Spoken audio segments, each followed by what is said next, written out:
Drop it.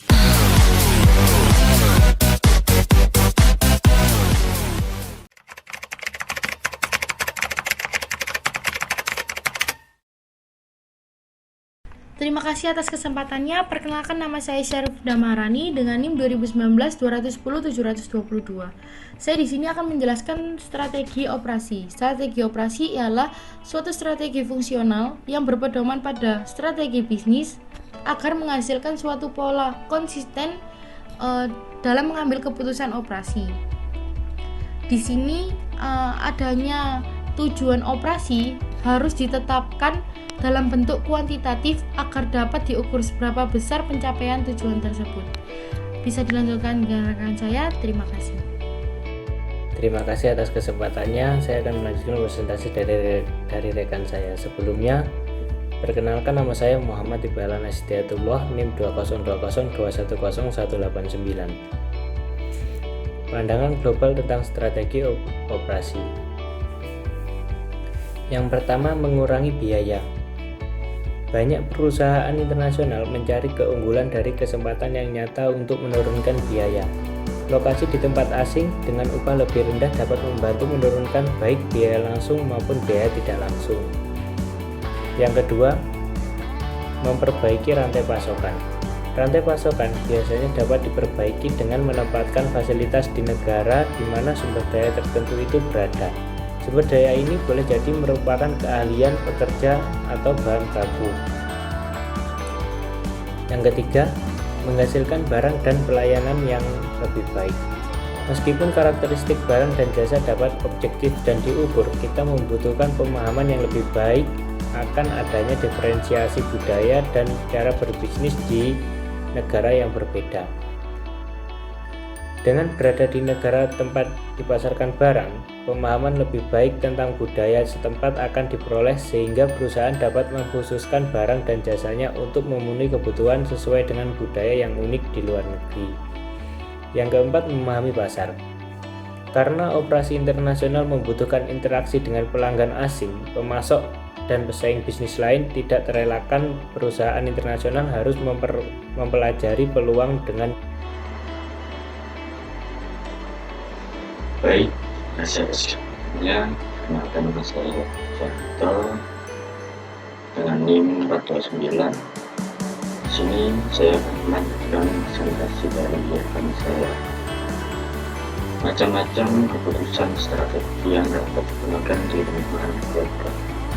Yang pertama itu kualitas atau mutu. Kesesuaian antara spesifikasi suatu produk dengan kebutuhan konsumen atau tingkat baik buruknya sebuah produk di mata penggunanya. Contohnya itu seperti kompor gas dengan spesifikasi tertentu. Masyarakat akan mudah menyebutkan beberapa aspek yang mereka nilai menentukan kualitas sebuah kompor gas. Misalnya itu yang pertama bisa berfungsi bagaimana semestinya, terus kedua memiliki tampilan yang menarik, terus yang ketiga dapat beberapa pilihan warna, terus yang keempat perawatan mudah dan tahan lama, terus harganya terjangkau. Terus yang kedua ini ada desain barang dan jasa. Perancangan barang dan jasa akan menentukan proses transformasi usaha biaya, kualitas, dan tenaga kerja berhubungan erat dengan urusan desain. Seleksi produk, kegiatan pemilihan barang dan jasa yang digunakan untuk memenuhi kebutuhan konsumen. Contohnya itu seperti rumah sakit mengkhususkan pada pasien tertentu, dibutuhkan tulisan untuk memilih jenis pelayanan yang akan ditawarkan. Tulisan produk mempunyai bentuk besar pada fungsi operasi atau produksi karena tulisan produk akan mempunyai. Contohnya itu pertama biaya peralatan, modal, desain rata-rata, keluhan, pilihan orang-orang, penumpang, dan proses. Yang ketiga itu ada desain proses dan kapasitas. Desain proses ini suatu fase pengembangan bagi set produk atau sistem yang direkayasa. Desain ini juga didefinisikan itu sebagai aplikasi berbagai teknik bagi suatu perangkat, proses atau sistem atau kriteria untuk realisasi. Yang pertama ada kapasitas. Kapasitas ini output maksimal dari suatu sistem produksi pada waktu tertentu. Misalnya itu ton baja yang diproduksi per hari, minggu, bulan. Contoh yang kedua itu jumlah tempat tidur di rumah sakit, terus jumlah tempat tidur kamar hotel, terus jumlah anggota partai yang aktif, terus ada kapasitas efektif. Kapasitas yang diharapkan untuk menghasilkan produk dengan metode penjualan, cara pemeliharaan, dan standar mutu seperti fokus proses. Fokus proses ini produk yang jumlahnya sedikit, variasinya banyak, dikenal dengan proses yang terputus-putus. Bila peralatan produksi bisa diatur seputar proses. Terus fokus produk dengan jumlah yang besar, variasinya sedikit, dikenal dengan proses terus-menerus. Terus syaratnya itu standarisasi dan pengendalian dulu. Terus fokus proses berulang. Proses yang menggunakan modul biasanya menggunakan proses dengan kontinu atau jalur perakitan. Yang keempat ini ada pemilihan lokasi. Pemilihan lokasi ini harus dengan pertimbangan yang matang, karena kesalahan dalam menentukan lokasi dan berakibat fatal suatu usaha. Kerugian yang diderita perusahaan sangatlah besar. Oleh karena itu, prioritas yang pertama itu menentukan lokasi sebelum ditetapkan atau dianalisis secara baik. Secara umum, pertimbangan untuk menentukan lokasi ini yang pertama itu harus jenis usaha yang dijalankan itu seperti apa. Terus yang kedua dekat dengan konsumen atau pasar. Terus yang ketiga dekat dengan bahan baku. Terus yang keempat ketersediaan tenaga kerja. Terus yang kelima itu sarana dan prasarana harus memadai. Yang kelima desain tata letak. Desain tata letak ini kapasitas, jumlah pekerja, desain pembelian, dan persediaan mempengaruhi tata letak. Demikian juga proses dan wanita harus diletakkan dalam hubungan satu dan yang lain. Baik, selanjutnya akan dipresentasikan oleh rekan saya.